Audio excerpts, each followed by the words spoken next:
If you've been on the internet for more than 5 minutes, you might have come across this type of messaging. I think you're pretty much a waste of a human being if you can't offer something. When you find your passion, it's a fantastic gift for you because it gives you direction, it gives you purpose. You're making your passion your purpose. You'll unlock your passion, you'll find your purpose. Follow your passion. If you're not annihilating it right now, you suck. Okay. And your response usually happens in 3 acts. Act 1, excitement. Yeah, I'm gonna do it. I'm gonna follow my passion. Honey, I am off to follow my passion. Act 2, realization. Wait, what is my passion? Act 3, do nothing. Well, if I don't truly know what my one true passion is, I guess I'll just do nothing. You know, just to be on the safe side. I'd truly hate to waste my time. The end. Ah, yuck. The problem with the messaging of follow your passion is that it makes 4 assumptions. The first is that passion is inherently a good thing. This is a pretty modern concept, making passion good. The actual Latin root of the word passion means to suffer. The second is that you only have one passion. The phrase is never follow your passions or follow a passion. It's follow your passion, your one true passion. No pressure. The third is that all passions are viable things to follow. If you're passionate about killing people, well, I got news for you, buddy.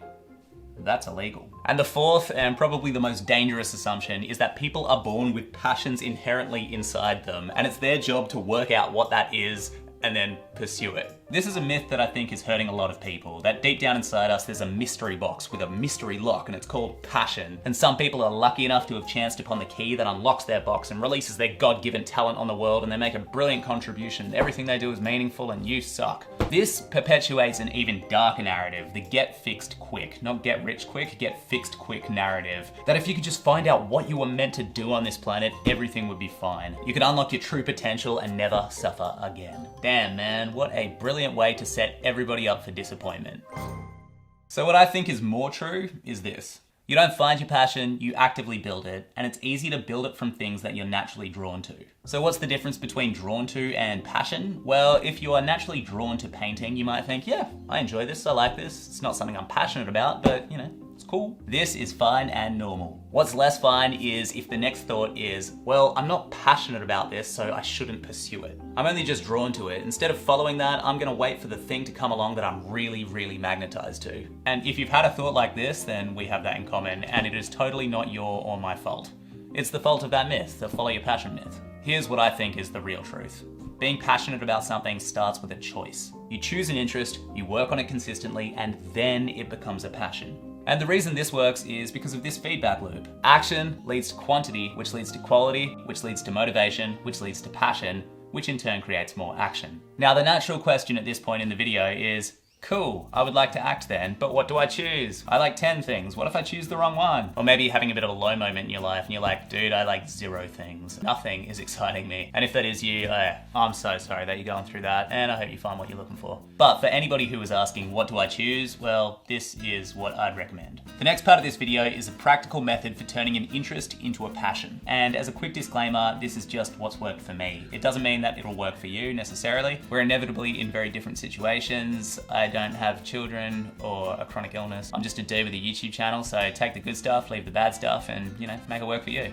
All right, let's dive right in. Grab a blank bit of paper and some pen, baby. We're journaling. On the first page, write down everything that you're kind of interested in. If it takes you 2-3 pages, that's cool. If you can't think of anything to write, if you feel like you have 0 interests, all I do know about you is that you've made it this far into the video, so you could at least write learning, self-development, YouTube, my hat-covered hairline. There's something that drew you to watch this, and there's a bit of truth in that. I'll use myself as an example. So I've got interests in the following areas: running, illustration, animation, film, television, science, fashion, textiles, history, toy and game design, food, animals and nature. I definitely have more than that, but those are a few broad topics on the surface. The trick when you write this list is not to start to edit it. Don't exclude an interest just because it's not viable or you're not good at it. Just chuck it all on the page. Now that we've got our list, we're gonna do something I'm calling a passion trial. This is where you take something on your list and you try it on for size. But the natural question you might have is, how do I pick which interest to try? Here's how you do it. You literally just choose. What?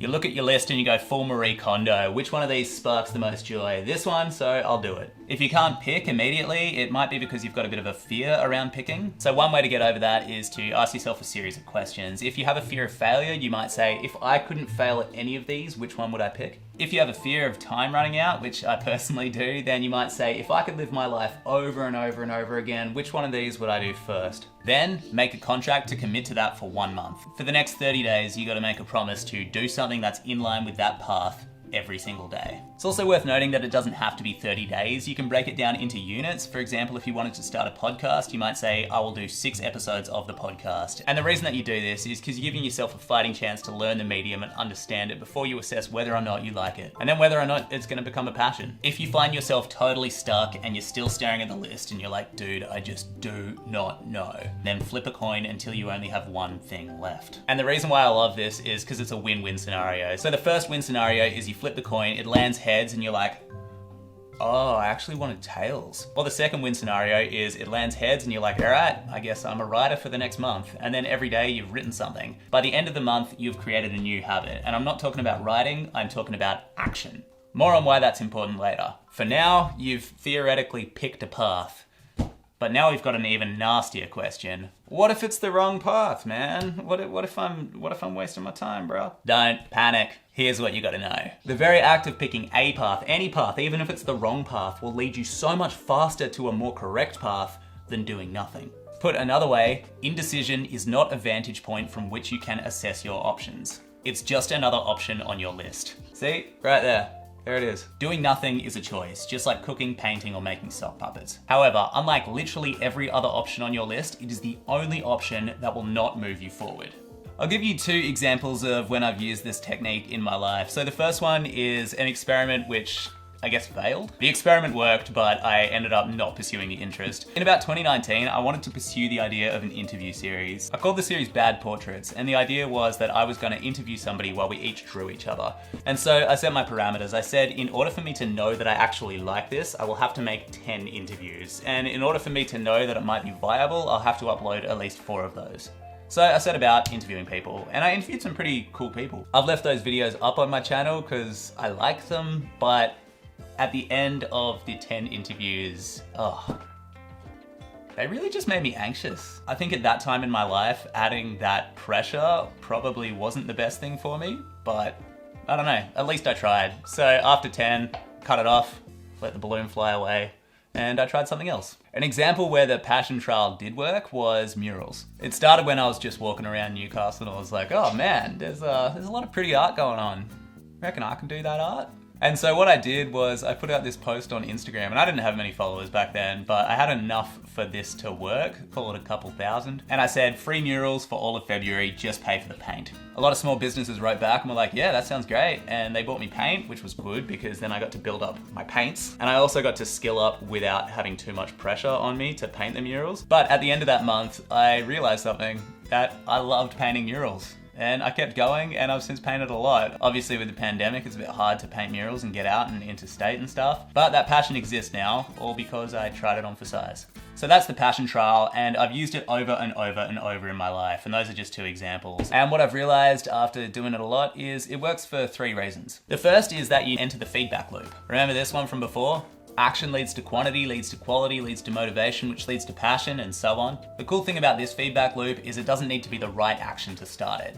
It can be the wrong action, as long as there's action. And I learned this the hard way. Before I even made stuff, I was in a different loop, the inaction feedback loop. Inaction leads to confusion, which leads to fear, which leads to more inaction. The second reason is that it's a trial. So whether it's 30 days or 10 murals, whatever it is, there's a finite amount. It's not such a huge mountain that there's heaps of pressure, and it's not so small that you suck. That sounded a bit blunt. Hear me out. If you've never baked a cake before, it's very likely that your first cake won't be as good as your 10th cake. So by having a trial period wherein you actively plan to get to your 10th cake before you assess whether or not you like baking, what this creates within you is what I think is one of the most motivating things ever.